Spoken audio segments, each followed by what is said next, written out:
Hi everybody and welcome to the Insomnia Running Club podcast. How the hell are you? It has been a long time since been on having a chat with you, sharing what's been going on, and I'm really looking forward to this episode to telling you all about what's happened in the past while. So like I say, haven't been having a chat for a long time.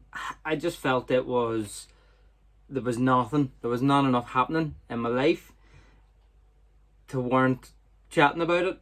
And I was so focused on a few things that I really needed to just knuckle down. Whatever free time I had was spent getting my head right on things, physically doing things about the house, helping out family, preparing for ultimately what was the Connemara 100. It's now a week on since I can tell you that I completed and finished the race, and it feels amazing. It was such an amazing event, so much fun, so much to take from it, so many lessons learned. It was exactly what I wanted to get out of the whole thing, from the preparation to the experience on the day, to my crew, to the feeling afterwards and the feeling a bit enlightened in what I want to go and do next. It delivered on everything for me. It was truly amazing. But like I say, the weeks leading up to it wasn't maybe perfect race prep. It certainly wasn't the perfect taper either. I felt maybe 4 weeks out from Connemara that my body was just starting to rebel against me.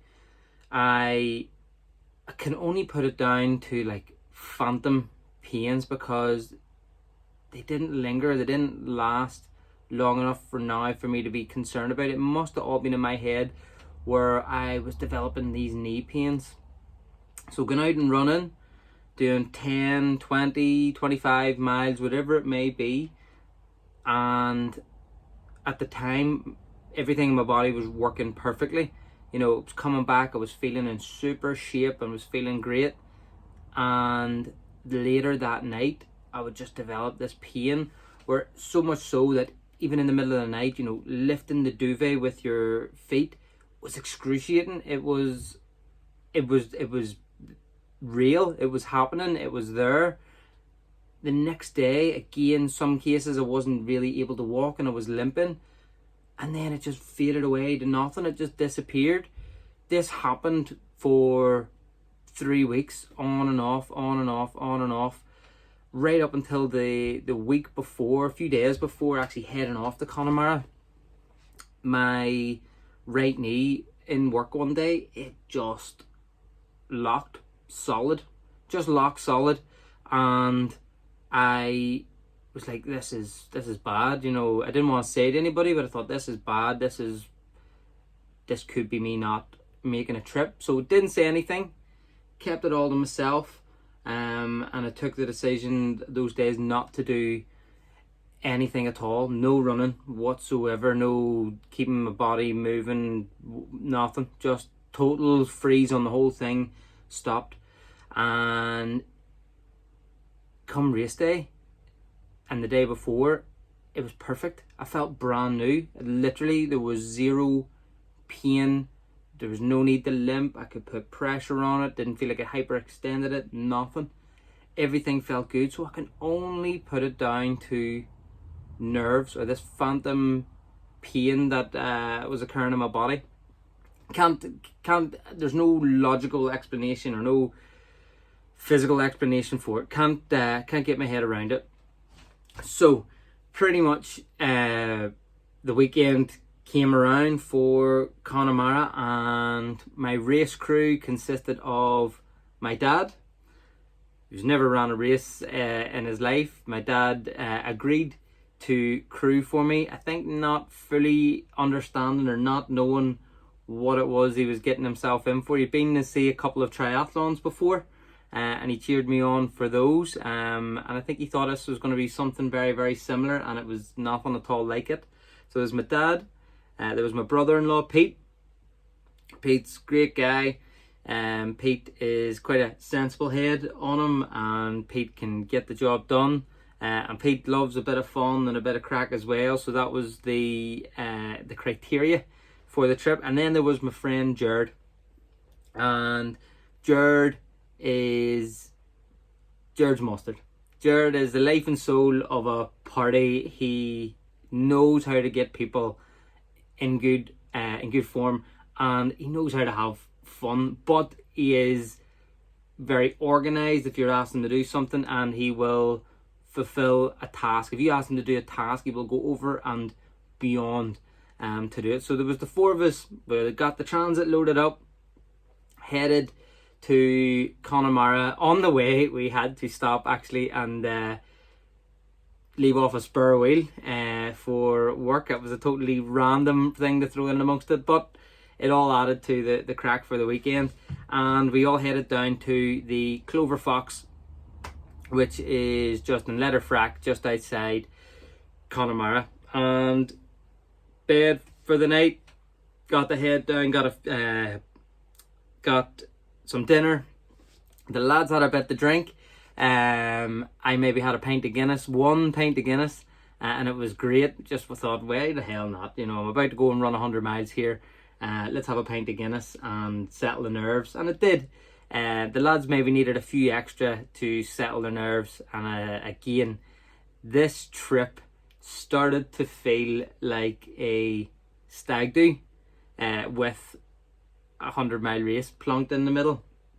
So like I say, none of the lads are runners. None of the lads really knew what to expect. I didn't know what to expect because I've never done this before. I've never ran that distance in that setting on a race course, a route, which took in one of the most spectacular, awe-inspiring, beautiful backdrops you could ever witness, which is Connemara itself. It is stunningly beautiful. It's pristine. It's picturesque. The people are friendly. It's vast. It's amazing. If you've never been, and if you ever get the opportunity, not even necessarily to go and run the Connemara 100, but if you ever get the opportunity just to go to Connemara, oh my God, treat yourself. What a place. What a beautiful, beautiful place. But I found myself at 6 o'clock in the morning in Clifton town. That's where the starting line was. And the race director, Ray O'Connor, gave everybody the run of things and wished everybody good luck, and said everybody was going to be in for a challenging but beautiful race. And his words were so true. That's exactly what it was. So first mile was through the town of Clifton, and there was so many first timers at the start line, me included, that it eased me in that I didn't feel like I was the outsider doing this race that all these other people had done. And even the people who had run the race, if anything, they were just more friendly and they were just more encouraging. It was such a nice vibe. Everybody that was there wanted you to do well. Every single person on that course, whether it be someone else's crew, whether it was the runners themselves, whether it was just the locals, every single person you bumped into on that course was willing you to the finish line and was willing you to enjoy the day and to embrace it and to be present and to love it. So like I say, the first few miles just ticked by like any other normal run. It didn't feel like a race at all. Chatting away to guys and neighbours talking about how their race prep building up to it and what they've done, and just running chat. It was lovely. It was great, you know, and everybody having a laugh and a bit of crack. If anything, I thought to myself, right, let's loosen up the legs. Let's go for the first 10 miles. We get the first checkpoint, or not first checkpoint, my first checkpoint that I set for myself, which was 10 miles away in the town of Letterfrack. It was just a perfect position that we picked for our stay. It was just outside the B&B that we stayed at, and it was perfect. The guys were there. I got a Cliff Bar and refreshed my water, and said to the guys, yep, I'll see you 5 miles up the road. So literally that was then the strategy.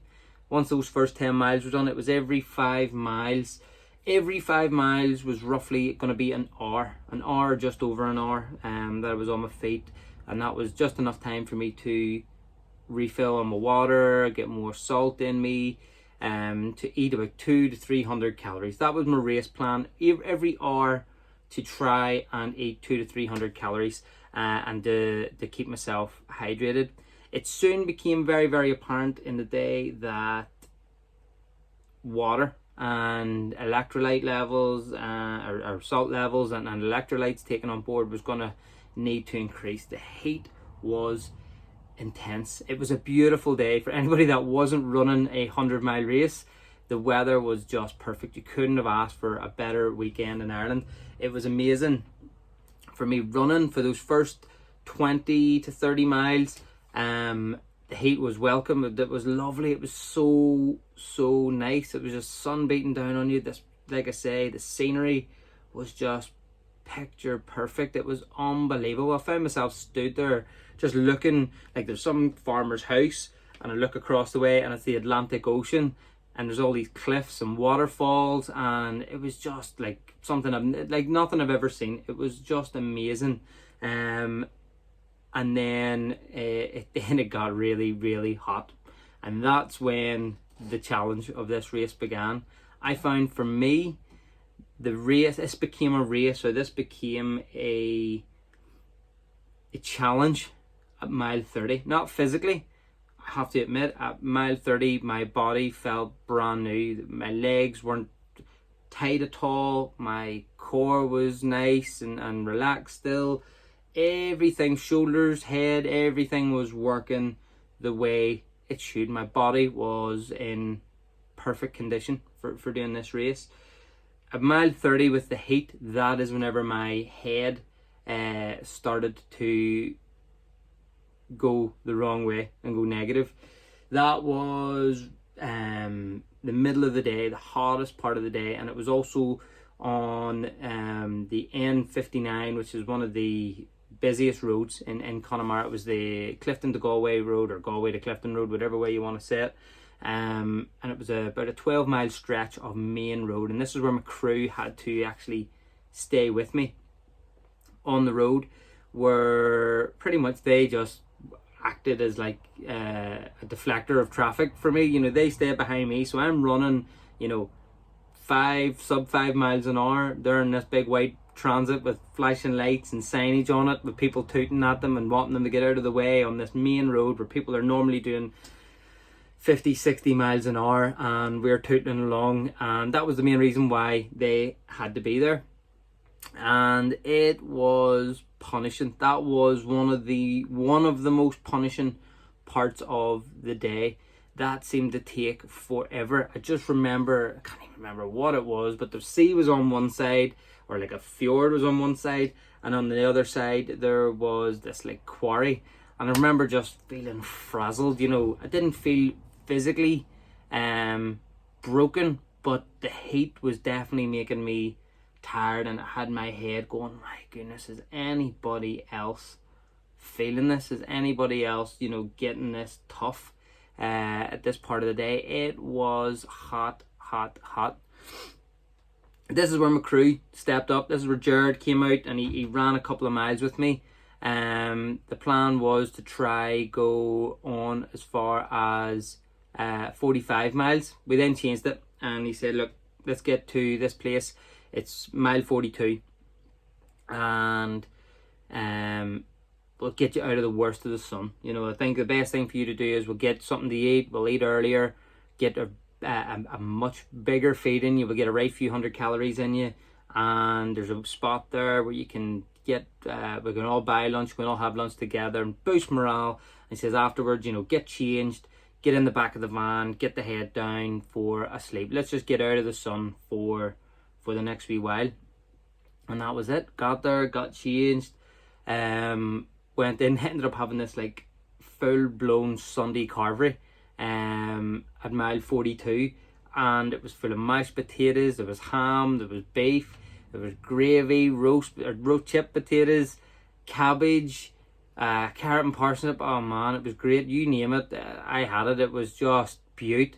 And then for my wife, told her what was going on, said hello to my kids, and then got the head down for 45 minutes. Woke up and the sun, it hadn't quite eased up yet. If anything, it had got stronger, but we were out of it for a wee while, so I thought, right, let's just get our heads back in it here. We're at mile 42. Let's get to the next checkpoint, which was at mile 55, which was in Leenane. So pretty much that bit of road, I have to hand it to the guys again. For the first 5 miles, they headed on up. They just kept going. They weren't behind me because it was nice and quiet road, so it was a time to myself and just gathered my thoughts. Nice, steady, slow pace. Anything flat, ran it. Anything downhill, ran it. Anything uphill, walked it. And that was just the plan, stuck to it. And got to the 5 miles. And then the guys were like, right, okay, let's get the mile 50. So it was like a 3 mile circuit to go, but it was mostly uphill. And we pretty much came around this one bit after the 5 mile to see the lads out in the middle of the road with a boombox, and my dad and my mate Jared like doing the most ridiculous dancing. All these people passing, thinking like, what on earth are these two glue bags doing here? Who let them out in the middle of the day? They were like that. They'd like to escape from somewhere. And they were dancing, but I tell you what, it was just what I needed. It picked me up. I even managed a wee bit of a dance myself, but it just boosted my spirits. It was like, this is a laugh. I chose to do this. This is fun. This was an event I chose to do. I could have chose to do this super serious, and like I would think that would have almost made things worse. The times where I was fatigued and my head was starting to go, it would have been like the seriousness on top of seriousness. It would have got to me, and it would have been all just too clinical and too outside of what I wanted this to be. I wanted this to be an event, an experience that I remember forever, and I will remember forever for all the right reasons. Because got there and it just picked me up. So at that point, then we then ran on to Leenane, and the whole way there, the lads had the boombox out the window. And they were taking the piss out of me. They had Forrest Gump music on. They had all sorts of like running with it, just anything with the theme of running in it, just taking the piss out of me. There was Rocky. I think Rocky, I ended up doing a bit of a fast mile with that going on in the background. There was everything. But the best bit is, like I say, this town called Leenane, and it's gorgeous. It is a beautiful part. The only way I can describe it, it's like the Cultra or the Malone Road of Connemara. It's pristine. The houses are beautiful. People are sitting out on the lawn, having a glass of wine, cheering you on. The type with a sweater wrapped around their neck. And literally, the Hallion Battalion then drove through their town in the white transit van with a boombox, blasting out Kevin and Perry. The people didn't know what to do. I was properly scundered to 100, and it was the best thing ever because the noises coming from that van were the best. And then they turned another corner, literally into the next checkpoint, where again all these people are out having their Sunday lunch, or was it Sunday lunch? Saturday evening dinner in the bars and the restaurants, and they're sitting on the street and they're having a lovely time. And there's me running in front of this white van with the Coronation Street music pumping out, and I could just hear the hackles from the 3 lads in the van, and it was brilliant. They weren't taking this seriously at all, and again it deflected from the gravity of the whole thing and the seriousness of it. So that was it. We got to mile 55. And we were outside this beautiful, beautiful hotel. I imagine it's just called the Leenane Hotel. But again, it was stunningly beautiful. All the people out having a lovely time. Anybody asking you, what's going on here? And you're telling them, and they're like, what? And you're running this? And like, when do you start again? Tomorrow? I'm like, no, I'm literally getting changed here. And I'm heading off again. In the middle of the night? Yeah, in the middle of the night. This is it. This is what we're doing. So yeah, it was incredible.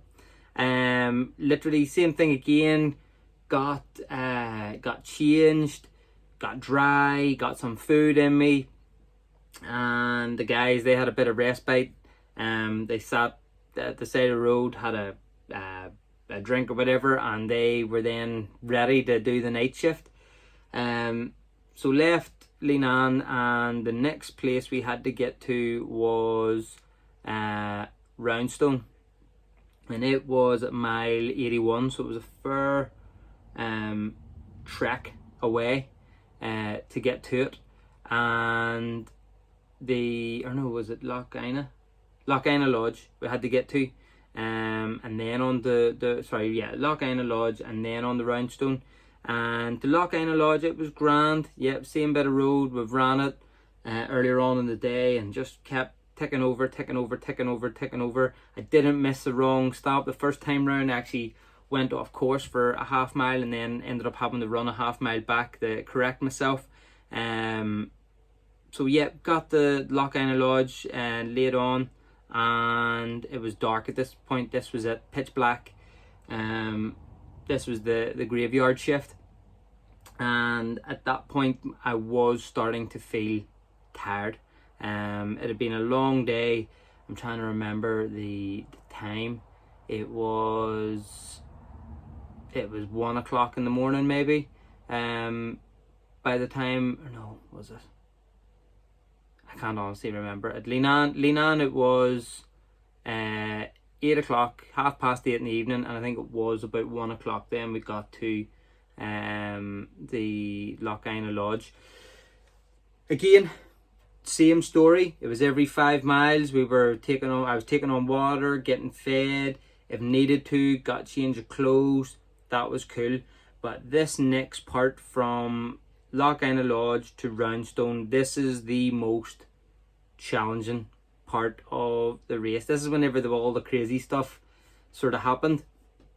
I was running, and there was only, at this point my watch had died of battery, so I was relying on the lads telling me what I was doing. And my head's going. I'm going to myself, are they making me do extra miles? Are they making me do this? I'm questioning everything. I'm so tired. I'm not myself. I'm grumpy. I'm starting to get sore in my stomach. Just more muscular sore. I was just starting to just fade. And then the decision to have some Coca-Cola came out, and that gave me a bit of a boost for so many miles, and then wore off, and gave me a boost and wore off. We then came past, I think it was the second signpost or the turn for Roundstone, to which I thought, right, we're nearly there, we're nearly at the next checkpoint. It was the longest 15, 16 kilometers of my life. It felt like 15, 16 miles to get to Roundstone. I'm convinced, well, I know for a fact I was hallucinating. The hedges that were alongside me, I thought they were Frankenstein. I thought they were witches. I thought they were trolls. They were morphing into all these different things.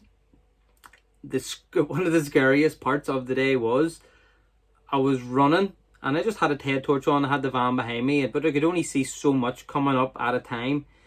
And we're on this hill, and it feels like I'm lost. It feels like I'm not going to the right place where I'm supposed to, because it's taken so long to get here, and I've no point of reference. I literally have the black night in front of me, and my head filled with negativity, of my head filled with quitting, of my head filled with wanting to just go to sleep, of my head filled with, this is taking too long, I want it to be over with now. To which I turned this corner, and I saw Jesus. It was literally a big massive statue of Jesus. At this point, the lads in the van thought it'd be funny to play cow music, to which all this, or not cow sounds. So I have these cows, and I'm looking at Jesus, and I'm going, why are all these cows around Jesus? What is going on here? I thought they were chasing after me. I started speeding up. I started getting nervous. I was like, what the hell? At this point, the lads thought, right, okay, something's not right with him here. He's all over the place. My eyes were closing. I think I was sleep running. I was in the middle of the road. I was near in the hedges. I was near on the floor. They then pulled me over, and it was literally, we were at a church, this most random church with the biggest statue of Jesus ever, and it wasn't cows. It was white stones that were behind it, like white rock. It's just that my mind had made them into cows. And it was just one of those moments where I was then able to just go, right, okay, this is late on in the day, we're finishing this. The lads were saying we're finishing this. Jared, in fairness to him, I don't think it's normally his nature, but I'd asked him to be hard on me if I was fading or if I was flagging at all, and he done just that. He told me all about the worst stuff that we went through earlier on in the day in the heat. He gave me reassurance about how many miles we had to do. He even said, look, if you just need to walk it here, we can make this race just by you walking it. That's fine. He gave me the support that the lads were all good. So in my head, I had nothing to worry about. All I had to do was keep putting one leg in front of the other. And that was kind of my mantra for however many miles. It felt like a 100-mile race just to get to Roundstone. It was the most demoralising stretch of road ever. It was just horrible. It was just a horrible part of the day, and it was just rotten. So finally can see Roundstone, and it says 5 kilometers away, and again they were just a long 5 kilometers. Jared walked with me, my dad walked with me, Pete walked with me. Pete actually walked with me the last stretch to Roundstone, to the checkpoint, and where we got to Roundstone, and then the checkpoint was on the other side of Roundstone. So again, it just felt horrific. It was a horrible part of the run, and that was the most challenging.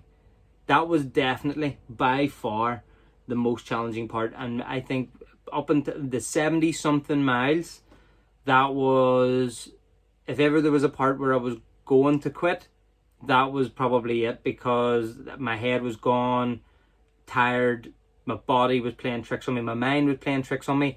What got me to Roundstone was my crew, most definitely. And I picked well. I just picked so well. The lads, that's how I got there. They each one of them had their own approach to things. Jared gave me reassurance. Jared gave me so much data and so much information to keep myself, so I could work my math out in my head of what I needed to do. He also gave me tough love and was like, we're doing this, we're not stopping. My dad, just being there, just being my dad, it's just reassuring to have your dad there, just talking to you. And then Pete has an absolutely amazing skill, and I don't think I've ever told him this, but Pete has a fantastic skill of deflecting your mind from what's going on. He has an absolute skill for picking the most random bit of shite conversation and engrossing you in it and having a full-on discussion. Because whenever I was chatting to Pete, whenever I was talking and running with him, it was the run was secondary. It was just, we were out for a walk. It wasn't a race all of a sudden. So they got me to Roundstone, and from there, the next bit of news we got, it sparked a rocket up my arse, I swear to God.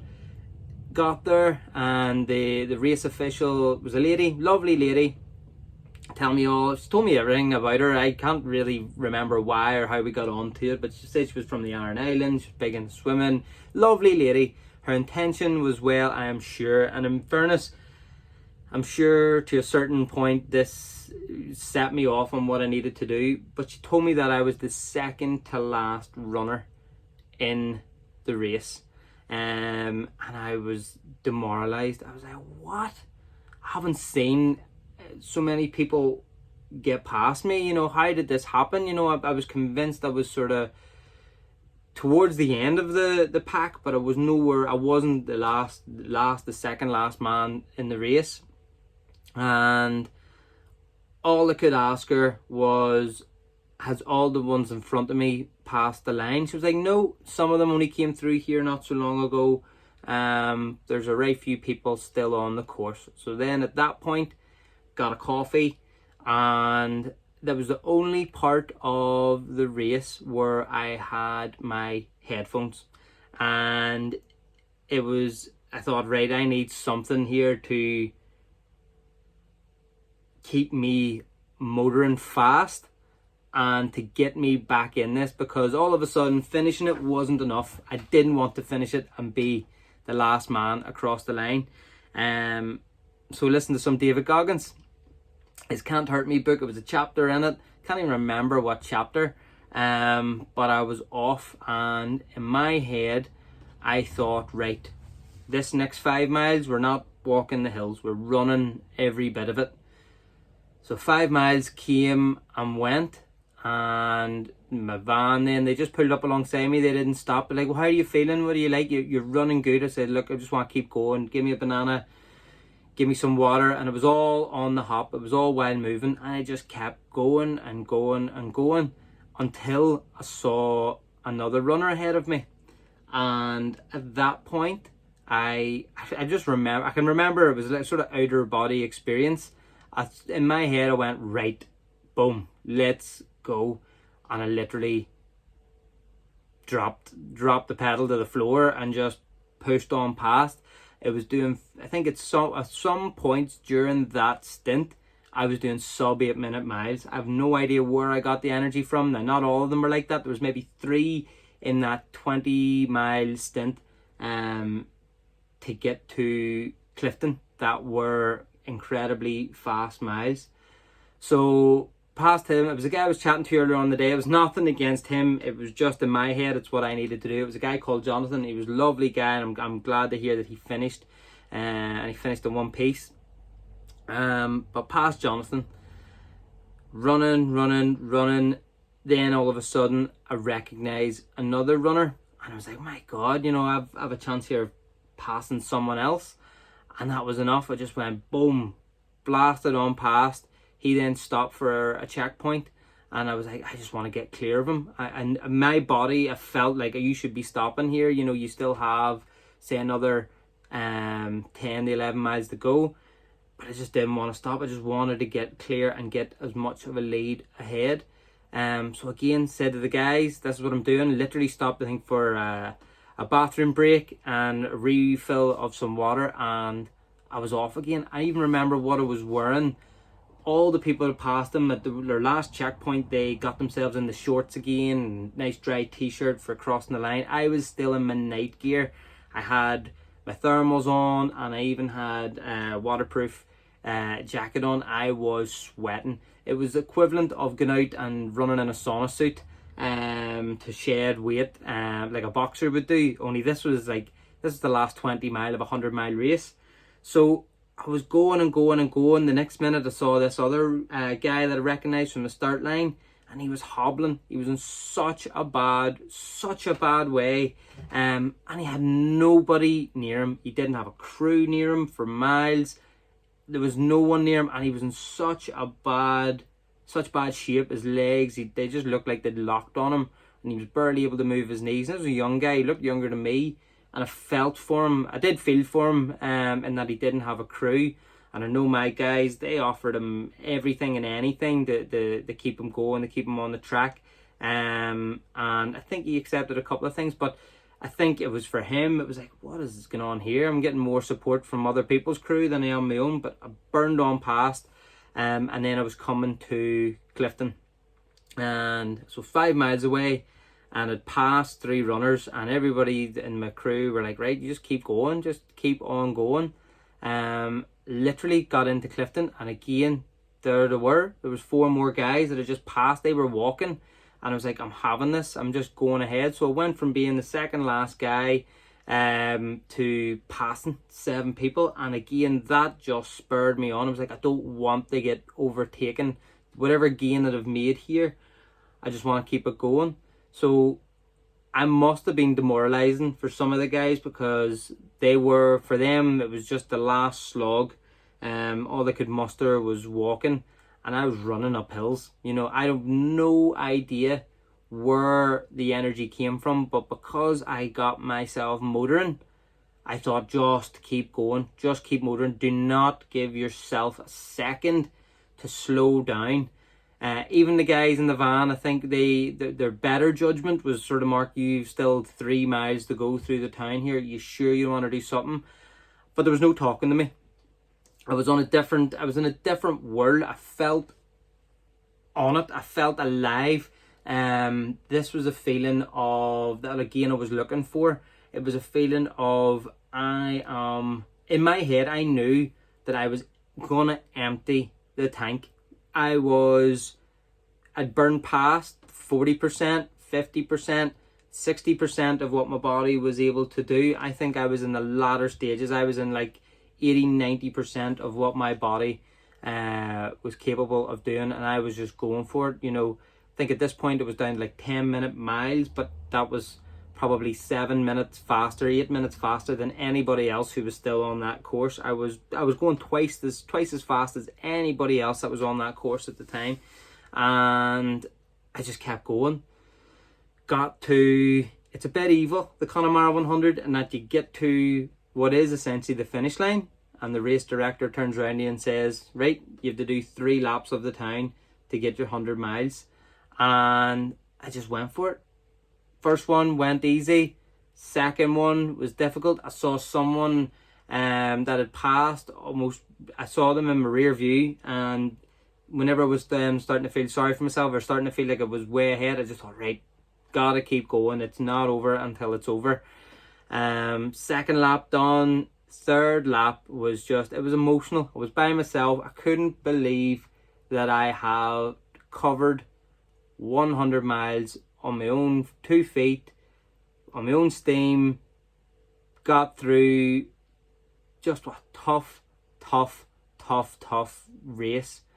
Across the line at 27 hours, 13 minutes and 58 seconds, and I felt amazing.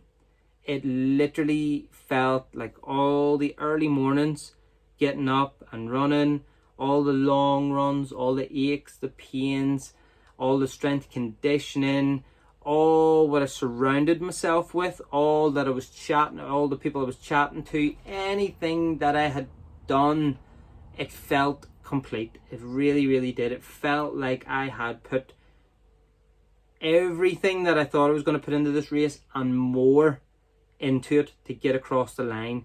If anything, I did actually go an extra mile. I'd done 101 miles, so I did go the extra mile of the Connemara 100, and it was just such an amazing. I felt proud. I felt like a big achievement, a bigger achievement than I did for the likes of the Ironman, a bigger achievement for anything. It was amazing. It was just amazing. And the thought did go through my head where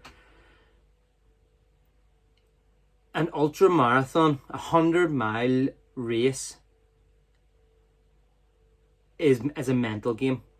I feel that you in a triathlon, you within sort of sports science or within sport, you test your body. You're more clinical. It's a performance thing. You're very driven on performance on each part. In an ultramarathon, it's over such a long period of time. It's such a long day that it takes into account everything. Your physical conditioning has to be there. But more so your mental resilience, your mental toughness, that fortitude has to be there.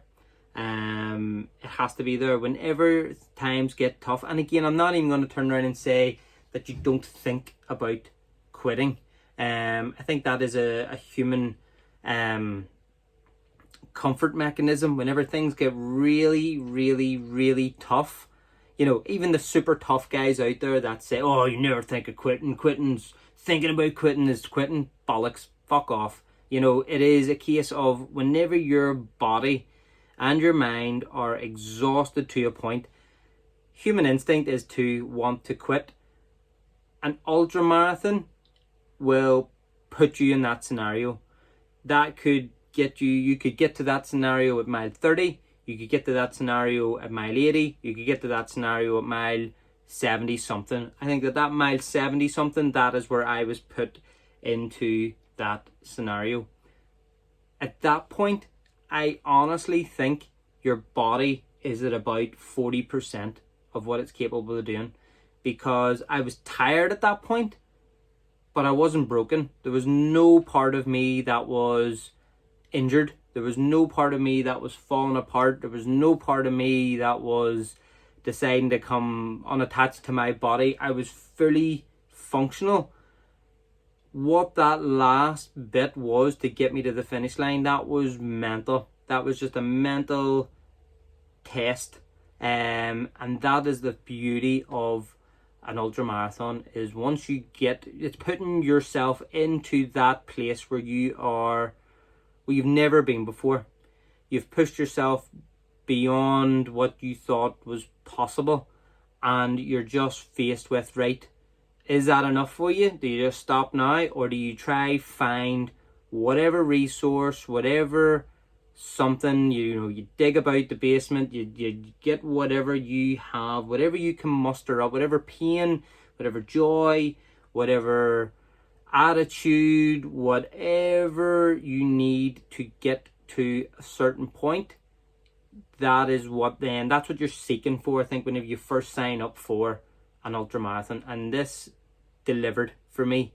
At mile 70 was the painful part. Got to the checkpoint and I heard disheartening news, but that is, in a way, that's what I needed. And it wasn't so much what got me to the finish line, was a sense of competitiveness that I feel I had lost a long time ago. Whenever I finished taekwondo and I was at the top of my game, and if I'm being totally honest with you, I had a choice. I could have went from being a very good competitor in Northern Ireland, probably the best competitor, I'll put it myself out there, I was the best competitor in Northern Ireland at the time. I had a choice where I would then have to put myself out there where I was really then a mediocre competitor on the UK stage and an international stage. And in my head, I chose to stop at the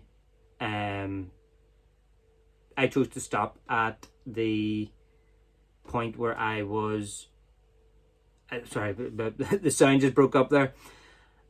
At this point, I chose to stop at when I was at the top of my game, and I felt it was the right thing to do in Northern Ireland. I've finished being a big fish in a very small pond. Whereas, and it haunted me. It haunted me for years, because I think after that I steadily went downhill and I became less competitive. I became less focused on what was right, and standards slipped. I went from being this guy that had super high standards for myself and super high standards about everything, to a guy that just sort of let everything slide, and I let life get on top of me.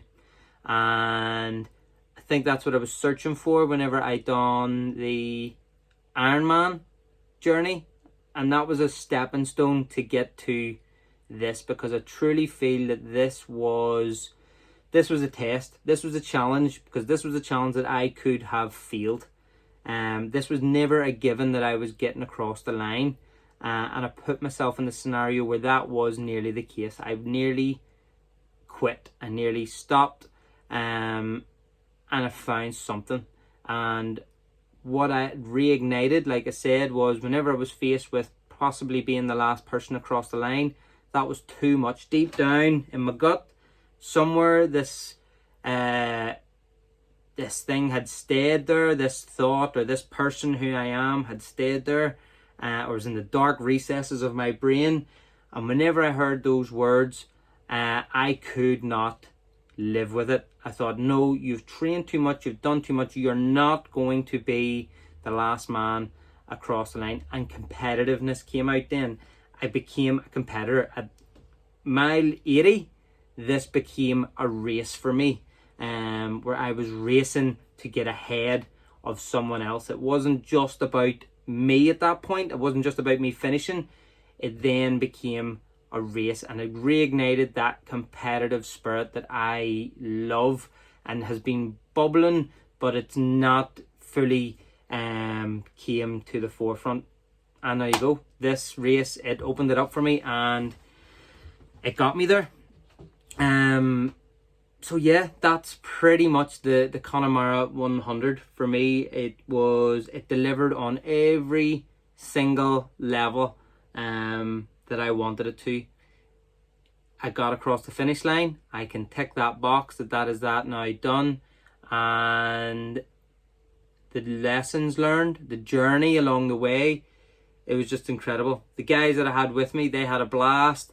They had a blast at my expense as well. There was a couple of occasions where I then had let myself down after the race, sort of come to on the floor of Clifton Street, the Clifton Town Street, with a doctor holding my wrist, checking my pulse because I'd passed out and fainted. And yeah, just burnt out. Just literally, I left everything out there. And of course, the guys being the guys, they were just too happy to jump on and rake a life out of me for it. But the time we had, I will remember it probably in that way. It was like a stag do with a 100-mile race plopped in the middle. I think the guys, I hope they're telling me the truth, but they all seem to say it was one of the best experiences they've ever had. And it definitely was that for me. And like I say, it delivered on absolutely everything I wanted it to deliver on, and it feels in a way that I have re-established who I am. It was very, very affirming and a super positive experience for me. So now, what is next? What happens now? What do I do going forward? I have so many ideas. And my thought in my head is trying to curtail or to tell that guy who was happy enough to settle for mediocre, it's trying to tell him to piss off now that this other, the old Mark, the Mark that didn't accept anything but the best, is back. And I just want to focus my energy now on... Probably, this is the thing, I want to focus my energy on giving that what I've just talked to you about to people. Not necessarily an ultra marathon, but it's to build people up so that they're in the place where they need to be to go and to feel better, to do whatever it is they need to do. That is definitely a thing. You know, the great thing about doing an Ironman is that after you've done it, you can say you're an Iron Man. You're made of iron. You've done this thing that so few people in the world do, and you're made of iron. And it's firming. You know, it's like becoming a doctor. You know, maybe not to the same extent, but it's different. It's different. You know, it's just you've gone from this one thing and you've morphed into another. Ultra running, there isn't a big fancy stage, and there isn't a DJ playing at checkpoints. It's very lonely. It's a journey, and at the end of it, you know, the aim is to find out that something. It is a very spiritual thing, where you find out a lot about yourself, and that's what I want to give to people. I want to be able to put people into that scenario where they can better themselves, or they can find out about themselves, or they can affirm something, or just achieve something that's big in their lives, that makes them feel on top of things again. So yeah, that is pretty much where we're at. The podcast is going to happen so much more regularly. I know all the running club, we're back up and running with new faces. Can't wait to chat to the lads. Always been my intention and said about the guys that I run with to get them involved. They'll be involved. You know, my running crew will be involved in this podcast. I'm going to make this just a fun thing, And like I say, just share with you how I'm getting on with this new thought that I have. I don't even have it ironed out. I don't have the answers fully yet. But that is it. It's going to be a big thing, and I think it's going to be a massive thing. And anything that I've done previous, it is just a stepping stone towards something. But that's if I can make a positive impact in people's lives. If I can make a positive impact in people's lives by torturing the life out of them physically, and putting them into the most stressful scenarios they've been in to come out the other side better. That's it. In a nutshell, that's kind of where I want to be. So, yeah, watch this space. It's gonna be fun. But there you go. I hope you've enjoyed listening to my story about the Connemara 100. As you can tell, I loved it. I thoroughly enjoyed the whole thing. It was just amazing. And yes, thank you for listening, and I'll catch you soon. All the best. Cheerio. Bye.